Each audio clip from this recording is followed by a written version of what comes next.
बोलिए देवादिदेव प्रथम तीर्थंकर श्री आदिनाथ भगवान की, 24 तीर्थंकर भगवान की, अहिंसा परमो धर्म की, 16 कारण महापर्व की, लोक कल्याण महामंडल विधान की, आचार्य गुरुवर श्री विद्यासागर जी महाराज की, परम पूज्य 108 आचार्य आर्जव सागर जी महाराज की, आचार्य सत्य की। सबको लोक कल्याण महामंडल विधान तो बहुत आनंदमय रहा ही होगा। 16 कारण का अनुभव भी बहुत अच्छा हो रहा होगा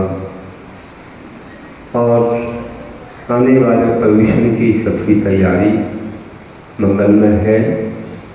बहुत अच्छी भावनाएं, धर्म की साधना चल रही है।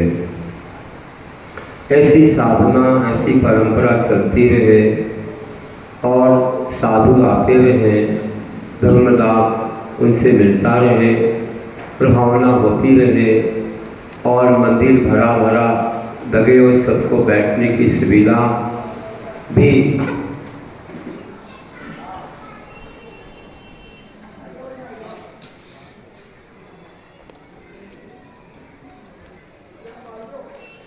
कमेटी ने तैयार की है। बहुत अच्छा माहौल बना।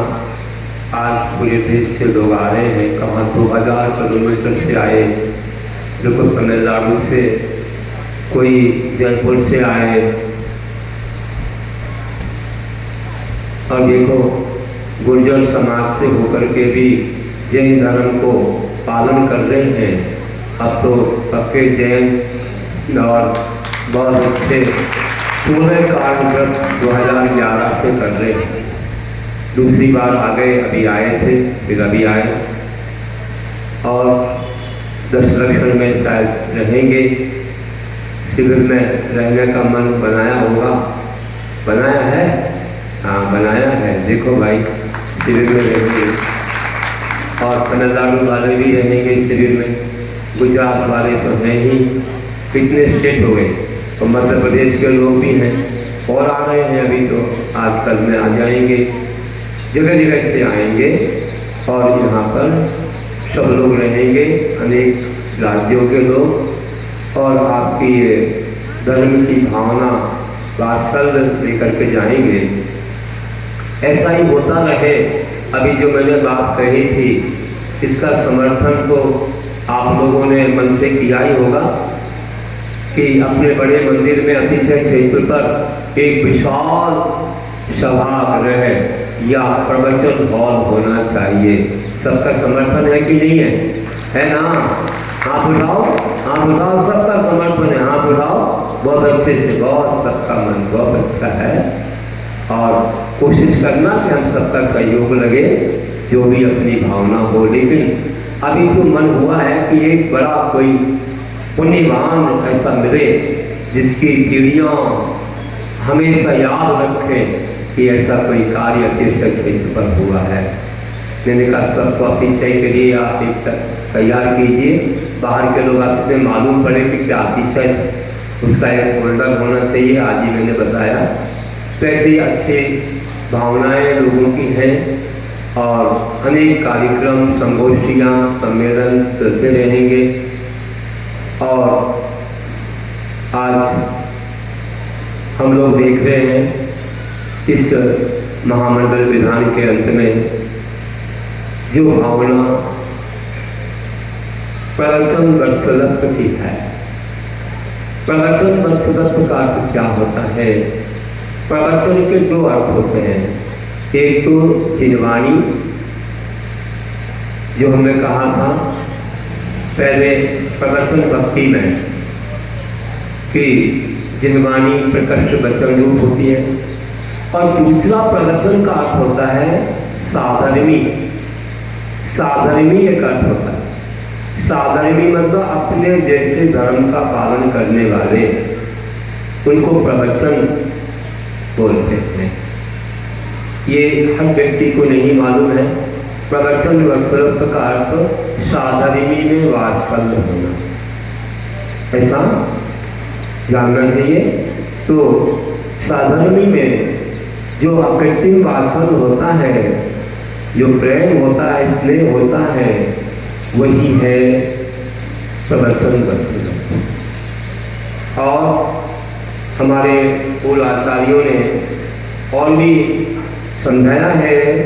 वे कहते हैं कि जैसे गाय बछड़े पर स्नेह रखती है, उसी प्रकार साधर्मियों पर अकृत्रिम स्नेह होना प्रवचन वात्सल्य भावना है। ये हमारे आचार्यों ने शास्त्र में वर्णन किया है। गाय का बछड़े से कृत्रिम स्नेह नहीं होता है, आत्मीयता के साथ होता है। वैसे ही हमें अकृत्रिम वात्सल्य रखना चाहिए। निस्वार्थ भावना से एक दूसरे का स्वागत, सम्मान और उनकी जो भी हो सेवा शुश्रूषा करना चाहिए। यही है प्रवचन वत्सलत्व। और इसके लिए एक और हम श्लोक आचार्य समर्थ स्वामी के शास्त्र से सुनते हैं कि उन्होंने वात्सल्य का क्या अर्थ किया है, क्या लक्षण बताया है। उन्होंने कहा स्वेच्छां प्रति सद्भाव सनाथापेतिकृत्वा प्रतिपत्ति यथा योग्यं वात्सल्यमनुरक्तते। वे कहते हैं स्वेच्छां प्रति, स्वेच्छां मतलब साधर्मी, स्वेच्छां का साधर्मी दिया। साधर्मी के प्रति जो सम्यक दृष्टि साधर्मी अपने जैसे व्रत वाले अनुव्रती महाव्रती आदि हैं, उनके प्रति सद्भाव अच्छी भावना पूर्वक सनाथा मतलब साथ, अच्छी भावना के साथ अपैत कैतवा, कैतवा मतलब मायाचार होता है, अपैत मतलब रहित, मायाचार से रहित, छल कपट से रहित, धोखे की भावना से रहित, प्रतिपत्ति यथायोग्य। जो प्रतिपत्ति मतलब सत्कार, आदर सत्कार किया जाता है। यथायोग मतलब जिसके योग जो हो, जिसके योग जो हो का अर्थ होता है कि मुनि मुनि से करेंगे, आचार्य आचार्य से करेंगे, आरिकाएं आरिका से करेंगी, अनुवृत्ति अनुवृत्ति से करेंगे। यहाँ तक अनुवृत्ति है कोई सम्यक दृष्टि में तो सबसे ऊपर से सबसे करेंगे। लेकिन मुनिराज ऐसा नहीं है कि जैसे तुम सम्यक दृष्टि पुरुष पुरुष से गले मिलते हैं, महिलाएं महिलाओं से गले मिलती हैं, तो महाराज जी तो आपको आशीर्वाद देंगे, महाराज जी तो आपको सद्भावना से धर्मवृद्धि का आशीर्वाद देंगे और आपके व्रत नियम संयम के प्रति वे बहुत अच्छे से समझाएंगे और आपको प्रेरणा देंगे, उत्साह देंगे, वे अपनी मर्यादा में रहेंगे। तो इसको बोलते हैं कि जो यथा योग्य, जिसके योग्य जो होता है। आप एक समान ग्रेड के अलग प्रकार का वात्सल्य होता है, बड़े लोगों का वात्सल्य अलग प्रकार होता है, आशीर्वाद आदि से होता है, तो इसको यथा योग्य बोलते हैं। ऐसा वात्सल्य जो देना है वही है साधर्मी वात्सल्य। और ये नहीं है अर्थ कि भाई आज वात्सल्य दिया और उससे कोई स्वार्थ रख दिया कि इनसे हमें धन का लाभ हो जाएगा, कोई और भी कोई अपने घरेलू लाभ हो जाएंगे, इसलिए हम वात्सल्य दे रहे हैं। इनसे कोई हमको तंत्र मंत्र मिल जाएंगे या हमारे संसार की चीजें मिल जाएंगी, इस भावना से वात्सल्य नहीं, केवल कर्म निर्जरा की भावना से, पुण्य संपादन की भावना से और धर्म को अपने जीवन में अंगीकार करने की भावना से, अपने सम्यक्त्व को वृद्धि करने की भावना से, 16 कारण भावनाओं की भावना से हमें वात्सल्य देना है, रखना है।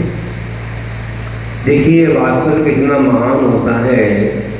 आपने जाना है कि कितना वात्सल्य दिया गया किसके द्वारा, आप जानते हो कि आप लोग हमेशा भावना भाते हो कि सर्वे भवन्ति सुखिना, सर्वे सन्तु निरामया, सर्वे भद्राणि पश्यन्तु मां कश्चित् दुःखभाग् भवेत्। सब सुखी हो, निरोगी हो, सब बहुत अच्छे दिखे, कभी किसी को आपत्ति ना हो, ये भावना रहती है। किसी को दुख में डालने के लिए रहती है। हमारा कोई बुरा करे तो भी हम सोचते भगवान इसका अच्छाई करे, इसको सद्बुद्धि आ जाए, हम उसको बुरा नहीं सोचते कि हमारा कर्म होगा जो हमारा बुरा किया है, लेकिन उसको ऐसे जीवन में कभी नहीं। यही है सही वात्सल्य और सही भावना। सुखी रहे सब जीव जगत के, कोई कभी ना घबराने वाली बात होनी चाहिए। आप शांति धारा में पढ़ते हो, संपूजिका नाम प्रतिपालका नाम यतीन्द्र सामान तपोधना नाम देश से पुरुष लाभ्या करोति शांति भगवान जिनेन्द्र। कि चाहे कोई भगवान की पूजा करने वाले हो, कोई प्रजा का पालन करने वाले राजा हो, जो और भी यतीन्द्र हो, मुनियों के नायक हो, आचार्य हो, सामान्य मुनि हो, तपोधन हो, देश हो, राष्ट्र हो, पुर हो, मतलब नगर हो, या उनमें रहने वाले राजा हो, सबको हे प्रभु आप शांति प्रदान करें, सबके लिए शांति मिले, ऐसी भावना आप शांति धारा में आते हैं। कौन सुनता है इसमें? सब आ जाते हैं, विश्व के सारे प्राणी आ जाते हैं, सबके प्रति शांति की भावना होती है। तो बंधु ऐसी भावना होनी चाहिए। आप जानते हो, कहने को बहुत सारे उदाहरण और कुछ कथा कहने का था, लेकिन आज वक्त हो गया, बहुत सारे कार्यक्रम थे आज, सो कहते रहेंगे और किसी दिन कहेंगे, लेकिन कुछ आपको संक्षेप में छोटे छोटे कुछ संदर्भ एक दो बता देता हूँ कि जैसे कितना वात्सल्य रहा, अकृत्रिम प्रेम जग गया। जब लंका में राम की विजय हुई, लंका में राम की विजय हुई, विजय पताका फहराने के बाद इतना आनंद हुआ। किसको आनंद हुआ? जो समझा रहे थे विभीषण रावण को कि मान जाओ, मत करो युद्ध और सीता को वापस दे दो। मंगोबली ने समझाया, नहीं माना, आखिर उसका जीवन चला, राम की जीत हुई और वहाँ आनंद छाया। हमारे राम जैसे कि हमारे बहुत नज़दीक के कोई मिल गए हो और उनसे आकर के ऐसे गले मिले विभीषण, और मंदोदरी ने ऐसे प्रणाम किया और उनका स्वागत सम्मान किया और उनके लिए अपने महल में एक उत्कृष्ट स्थान दिया और 6 महीने तक लंका में हाथी के रथ पर बिठा करके पूरा एक एक चप्पा चप्पा दिखाया, कहाँ पर क्या वैभव है, क्या प्रकृति है, क्या सौंदर्य है। शांतिनाथ भगवान का जिनालय स्वर्ण में वहाँ बना हुआ था, जहाँ रावण भी 8 दिन के उपवास करके ध्यान करता था। फिर कभी कथा कहेंगे, बहुत अच्छी, वो भी ध्यान के लिए उपयुक्त है। और विभीषण ने जो वात्सल्य दिया, ऐसा कि हमारे कोई महान बड़े भाई मिल गए, पिता मिल गए, और ऐसे गले लग करके कोई मन में बैर नहीं कि भाई इन्होंने लंका को छीनने के लिए किया है, इनसे बदला लेंगे, वही बदले के भावना है। ऐसा कठिन स्नेह कि हमको भगवान मिल गए और कहा कि आप यहाँ राज्य करेंगे।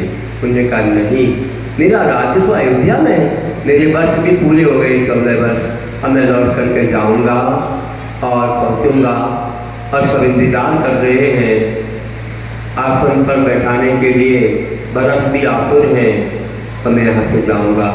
हे विभीषण, तुम मेरे भाई हो, कोई भी आपत्ति हो मुझे बताना, मैं तैयार रहूँगा। राज्य तो आपको ही करना है, मैंने राज्य को पाने के लिए तो नहीं किया। और मंदोदरी से कहा, हे माता आप धन्य हो, और कोई भी आपको कष्ट आए तो मैं तैयार रहूँगा आने के लिए, सेवा के लिए, आप निश्चिंत रहिए। तभी तो मंदोदरी ने कहा था कि धन्या राम तया माता, धन्या राम तया पिता, धन्या राम तया वंशा, परदारा न पश्यति। आप तो आंख उठा के नहीं देखते हो परदारा को, हमारे पति ने तो इतना बुरा काम किया। आप कितने धन्य हो, आपका वंश, आपके माता पिता सब धन्य हैं। ऐसा महान, सब बहुत अच्छे से उनके प्रति भाव प्रकट किया। ऐसे थे राम, और जो विभीषण का वात्सल, राम का वात्सल देखते बनता था। आज प्रवचन वसंत में उनकी कथा याद आती है। और ऐसे महान जो हनुमान थे, हनुमान का नाम दे रहा हूँ भाई, कोई हनुमान है यहाँ? ऐसे हनुमान थे, हाँ बहुत अच्छा नाम रखा है, माता पिता ने सोच के रखा कि 16 कारण करेगा हमारा हनुमान, महाराज के पास जाएगा हमारा हनुमान, राम से मिलेगा हमारा हनुमान। वाह वाह, आप तो उड़ के आ जाते हो हमारे पास, हम तो कहीं नहीं गए, चाहे हम तारंगा गए, सूरत गए, इंदौर गए, कहाँ भी गए, हर 16 कारण में इनकी उपस्थिति रही है। फिर हनुमान ऐसे उड़ के आ जाते हैं, जैसे राम के पास हम जा रहे हैं। बहुत वास्तव है। तो ऐसे हनुमान थे, उन्होंने किस प्रकार अचानक मिलकर के राम के ऐसे परिचित का, ऐसे भक्त बन गए। और रावण से बड़े कोई संबंध रहा हो पहले से, इतना कोई संबंध रहा हो कि विद्याधर थे, लेकिन वो सारे संबंध को आपको पुराण में पढ़ते हुए बड़ा संबंध था, उसको भुला करके भूमि गोचरी राम का उन्होंने क्या किया, उपकार किया और उनकी भक्ति की और उनके लिए जिताया और सीता को ला करके दिया। और जब फिर ऐसे पुष्पक विमान में बिठा करके जब ले गए विभीषण हनुमान, एक एक जगह कहाँ से उनका विहार हुआ था दिखाते हुए, दंडकारण्य आदि, और अयोध्या में प्रवेश किया, मंगलमय प्रवेश हुआ। इतनी जनता, पूरा देश धन्य हो, धन्य हो। और मंगल चौक पूरे मंगल गीत गाए, मंगल कलश रखे, घर घर में मंगला साहब हो। और सब कुछ होने के बाद, अब कथा लंबी है सो कभी कहूँगा, लेकिन आज वह तो मुझे कहना ही है कि जब हनुमान कहते हैं कि हे राम अब तो मैं विदा ले लूँ, मैं तो हनुदीप का हूँ, इस जात की श्रेणियों में मेरा राज्य है, अब मैं वापस जाऊँगा। और कुछ कहिए सेवा, नहीं तो मैं अब जाऊँगा, फिर कभी आऊँगा, आप याद करेंगे आऊँगा, या कभी भी मुझे याद आएगी आऊँगा, अब मैं जाऊँगा। और अंतिम कुछ संदेश दीजिए, अंतिम कुछ उपदेश दीजिए मुझे, अंतिम कोई उपदेश मिल जाए।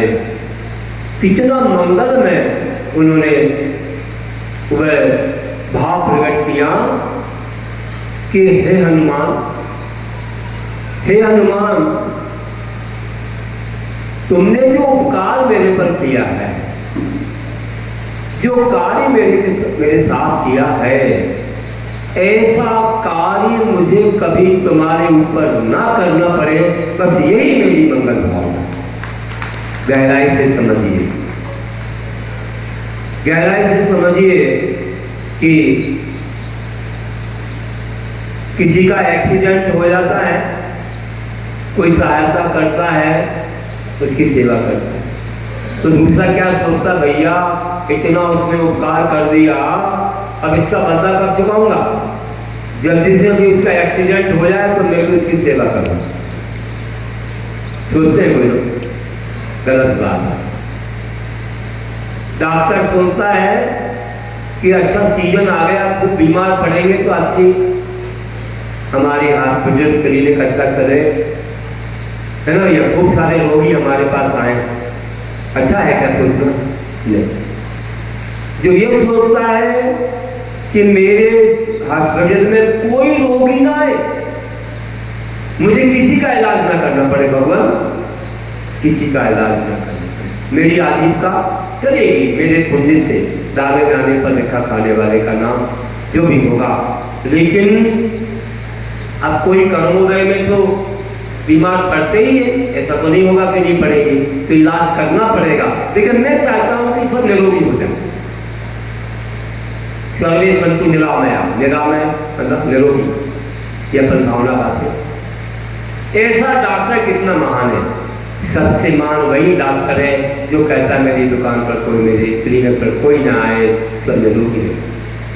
और वही व्यक्ति महान है जो कहता है कि मेरे दुख दर्द में, कष्ट में, रोगों में, एक्सीडेंट में किसी ने सेवा की है, हे भगवान ऐसा कभी एक्सीडेंट, रोग व्याधि सामने वाले को ना आए, यही प्रभु से प्रार्थना है, मुझे उसकी सेवा ना करना पड़े।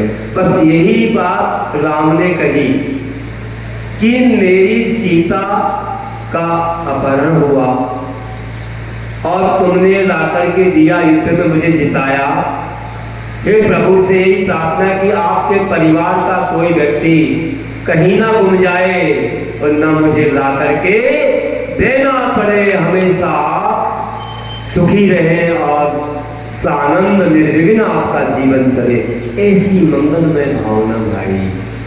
कितना वात्सल्य था देखो, ऐसे गले मिले और बहुत अच्छे अश्रुपात हुए और हनुमान को विदाई दी और वे चले गए। धन्य हो, कहा राम ने क्या शिक्षा दी है, कभी किसी को दुखी नहीं देखना चाहते हैं। तो आज हमने उनका ऐसा उदाहरण सुना, बाकी तो फिर और सुनते रहेंगे, वक्त हो गया है। तो अंत में यही कहता हूँ, नहीं तो आज तो हम आपको सुदामा के बारे में भी कहते, लेकिन अब फिर कहेंगे। अभी कल का दिन है, कल एक विशेष हमें अब सुनाना है, कल एक ऐसी कथा सुनानी है जिस पर कि एक नाटक बनता है। बच्चे लोग यहाँ सम्यक दर्शन की महिमा का नाटक करेंगे, तरबूज में रखी, वो एक कथा मेरे पास बहुत अच्छी है, कल हम सुनेंगे उसके बारे में। अपने दर्शन भी पुष्ट होगा, अपना निर्मल होगा, कल पूजा भी अच्छे ठाट से होगी, सब कुछ होगी, कोई कमी नहीं रहेगी। प्रभु हमारे सामने विराजमान है, उनके सामने आते ही अपने आप सब होने लग जाता है। जब रावण जैसे व्यक्ति कैलाश पर्वत पर ऐसी भक्ति की, तो हम लोगों के पास शक्ति नहीं मिलेगी, भगवान के पास तो अनंत शक्ति है। हम जल्दी आएंगे, अच्छे से पूजा करेंगे, सब पूजाएं होंगी जो होती हैं, नित्य पूजा, नवदेव का जो पूजा है, देवशास्त्र जो भी समुच्चय पूजा और 16 कारण पूजा, ये सब पूजाएं होंगी और प्रवचन भी मिलेंगे, सब कुछ वही कार्यक्रम चलेगा और आपके पुण्य से सब होगा। जब महाराज जी मिले हैं तो आप क्या चाहिए, आपको क्या चाहिए? हम कितने दूर से आए, कितने चापलमास के निवेदन छोड़ के आए हैं, तो सबसे बड़ा आशीर्वाद तो उनका ही है। चलिए, तो कल हम लोगों को ये कार्य करना है और अंत में 4 लाइनें बोल रहा हूँ मार्ग प्रभावना के बाद का प्रवचन वात्सल्य का दिन है। तो प्रवचन में वत्सल हो नित्य ही, प्रवचन में वत्सल हो नित्य ही, परोपकार के पुष्प खिले, अतिशयकारी पुण्यार्जितो सद्गतियों के शौक फले। यही अकृत्रिम ने सभी को तीर्थंकर पद देता है। क्या कहा? यही अकृत्रिम ने सभी को तीर्थंकर पद देता है। अपनी दिव्य ध्वनि से जग का सब दुख हर देता है। अपनी दिव्य ध्वनि से जग का सर्व दुख हर देता है। सर्व दुख हर देता है। साथ में 4 पंक्तियां शांति सागर जी महाराज जी पर लिखी थी, कल नहीं पढ़ पाए, इसी काव्य में थी। जो नया काव्य बना है सन्मार्ग प्रभावना, इसमें कि वर्तमान में प्रथम हुए जो चारित्र चक्री कहलाए, शांति सागराचार्य श्री के महागुणों को हम गाएं। समाधि दिवस को सभी मनाए, उनके उत्तम गुण पाए। उन जैसे गण चारित्र तपयरु समाधि सुख में रम जाए। उन जैसे गण चारित्र तपयरु समाधि सुख में रम जाए। बोलिए महावीर भगवान की जय।